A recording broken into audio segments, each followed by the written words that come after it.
موت سے قریب ہم لمحہ بلمحہ ہوتے جا رہے ہیں، اور کسی شاعر نے اسی کو اپنے انداز میں کہا ہے کہ یہ دنیا عجب سرائے فانی دیکھی، یہ دنیا عجب سرائے فانی دیکھی، یہاں کی ہر چیز آنی جانی دیکھی، جو آ کے نہ جائے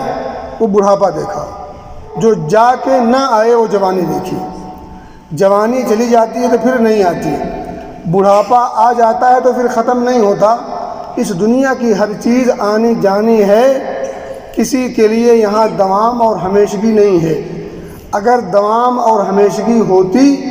تو فخر رسول محمد عربی صلی اللہ علیہ وسلم کے لیے دوام ہوتا، ہمیشگی ہوتی، اور پھر اللہ رب العزت قرآن میں یہ نہ کہتا وَمَا جَعَلْنَا لِبَشَرٍ مِّن قَبْلِكَ الْخُلْدَ أَفَإِن مِّتَّ فَهُمُ الْخَالِدُونَ، کہ ہم نے یہاں آپ سے پہلے بھی کسی کے لیے ہمیشگی نہیں رکھی ہے، آپ نے بھی مر جانا ہے تو کیا یہ لوگ ہمیشہ رہیں گے؟ کفار مکہ سے مخاطب ہو کر اللہ کہا فَهُمُ الْخَالِدُونَ، کیا یہ لوگ ہمیشہ رہیں گے؟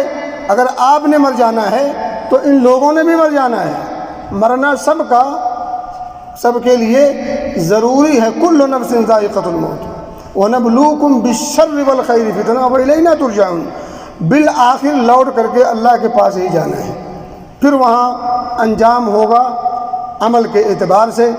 عمل اچھے ہوئے، خیر و خوبی سے دنیا گزری تو اللہ رب العزت کی رضا اور جنت، اور اگر یہاں بدمعاشی شیطنت سے انسان دوچار رہا اور اسی حال میں اللہ سے جا ملا تو پھر اللہ کی ناراضگی اور اس کا غیظ و غضب نتیجے کے طور پر جہنم، اللہ بچائے۔